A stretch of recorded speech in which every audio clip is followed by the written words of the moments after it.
નવઘણે કીધું તું કે નડેશ્વરી એ માં હવે હું ક્યાં જાઉં, હવે હું ક્યાંથી સિંધમાં જાઉં? માએ કીધું આયાથી જા, હાકડા સમંદરના બે ભાગ કરી અને વચ્ચે આસમાન જેવા કેળા નો કરી નાખું ચોખા. તો હું માં નડેશ્વરી નો કહેવા, માં વરુડી નો કહેવા. ભલા માણસ હે ભગવતી છે. ખાસો વિશ્વાસ અને ભરોહો જેને રાખ્યો છે.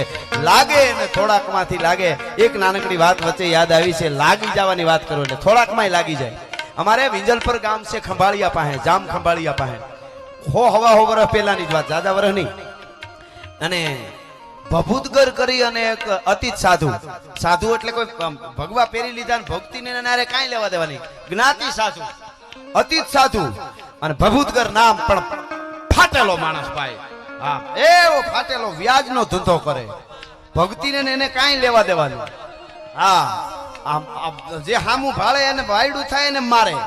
આવો માણસ મને અરબસ્તાની ઘોડો રાખે અને પોતાના કરતા 1.5 ગણું લાંબુ ભાલું રાખે, ડબલ કટાર, એક બાજુ તરવાર, કેરીની ફાટ જેવી આંખું, હાય મોટા આંકડા મૂછું, અને બોલે એટલે ધરતી ધ્રુજતી એવું લાગે.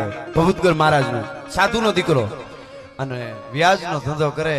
એમાં એક દી ઘોડલા એક ગામના પાદરમાં આવીને બાગડતા ઉભા રહ્યા. માણસો છે ઘરે પડકારા કરે, વ્યાજ દઈ જાઓ. હવે ભભૂતગર જે ગામમાં આવે ને ચોકમાં આવીને પડકારો કરે ને વ્યાજ દઈ જાઓ. એક જ હાથ કરવાનો, બીજો હાથ ને ત્રીજે હાથે નો આવે તો એનું વ્યાજ થાય. 3 હાથ કેમ કરવા પડ્યા? એમાં એક ડેલો હામો જ, એક કોઈનો ડેલો હામો જ હતો, એમાંથી કોઈ દેવા ન આવ્યું વ્યાજ.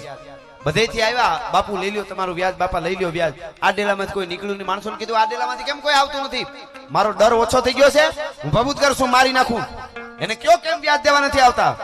માણસ હડી કાઢીને અંદર ગયો, એનો પોતાનો અંદર જઈ અને જેવો માણસ ગયો એવો તરત અમુક ક્ષણોમાં પાછો આવ્યો હડી કાઢીને કે ભભૂતગર ધીરા ધીરા, કે ગજબ થઈ ગયો. કેમ ગજબ થઈ ગયો? ધીરા કેમ? આપણે કોઈનો ડર છે, કોઈની બીક છે કે ભભૂતગર આપણને પાપ લાગી જાય એવી ઘટના બની ગઈ.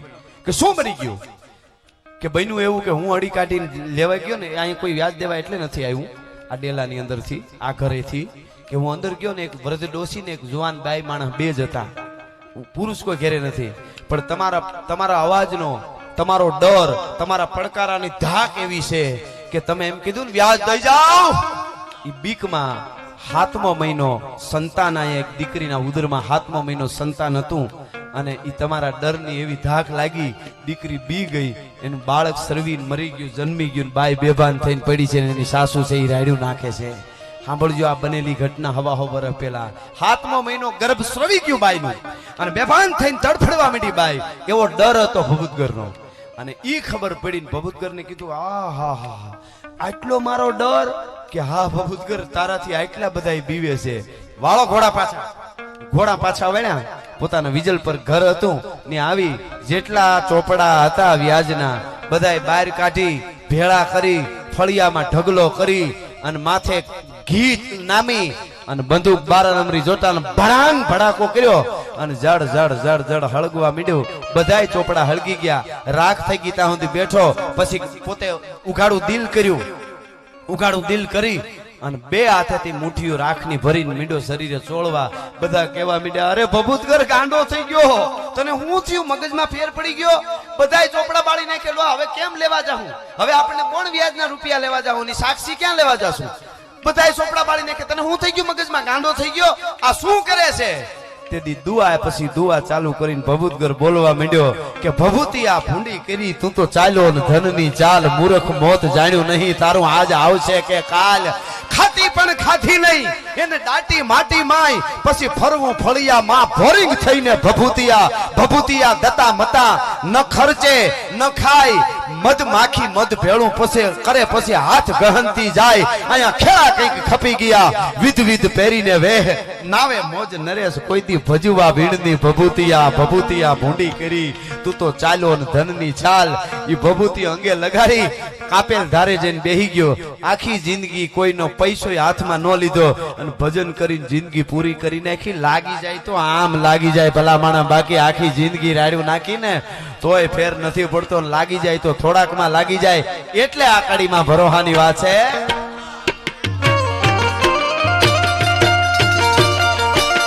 હજી એક હાંકલો કરજે રે, ભરો તુરમાં ભરજે. ભરોહો હતો પોતાના ચારિત્ર ઉપર. પાકા ચારિત્ર વિશે યુવાધન સાંભળી લેજો.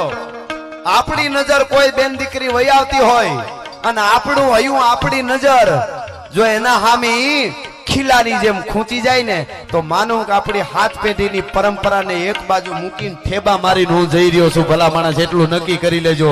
આપણું લોહી ઈ હોય કોઈ બેન દીકરી નીકળે તો લાગુ જોઈએ કે મારો માડી જાયો વીર ઉભો છે, ત્યાં મારે કોઈ દી ફેર ન પડે.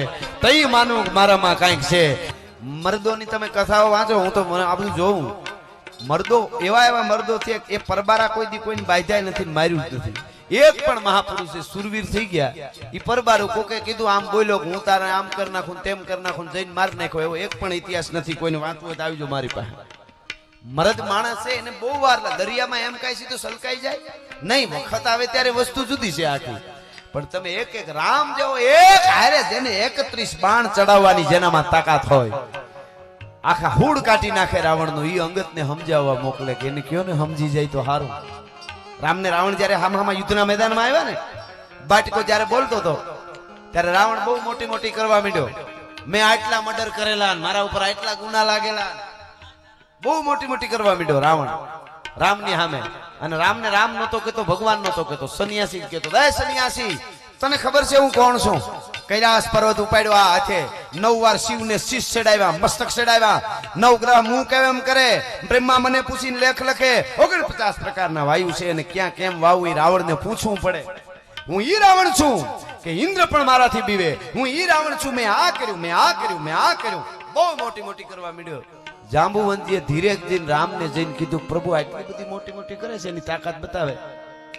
જરાક તમે કહી દો ને, તને 6 મહિના બગલમાં દબાવવા વાળા વાલીને હું મારીને આવ્યો છું. 6 મહિના તને બગલમાં દબાવીને રાખ્યો તો ને રાવણ, ઈ વાલીને હું મારીને આવ્યો છું, એવું કહી દો ને પ્રભુ. જાંબુવાને કીધું. તઈ રામે કીધું યુવાધનને જીવનમાં ઉતારવા જેવું છે. રામે શું કીધું ખબર? જાંબુવાન 10 મોઢેથી બોલતા હોય એને જવાબ દેવાનો ન હોય. ભલા માણસ એક જ મોઢેથી બોલતો હોય એને જવાબ દેવાનો હોય. હા હા હા, 10 મોઢેથી વાતો કરતા હોય ને જવાબ ન દેવાય. એટલે અમારો કવિ કહે છે,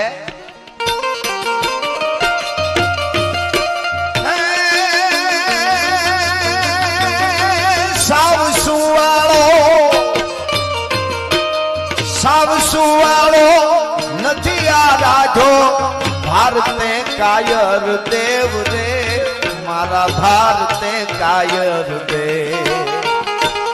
તેગધારી તરસૂળ ધારી મારો ચક્રધારી વાસુદેવ, ધીંગાણા ના ધૂપ દીધા છે, ગીતાના પાઠ લીધા છે, ધીંગાણા ના ધૂપ લીધા છે.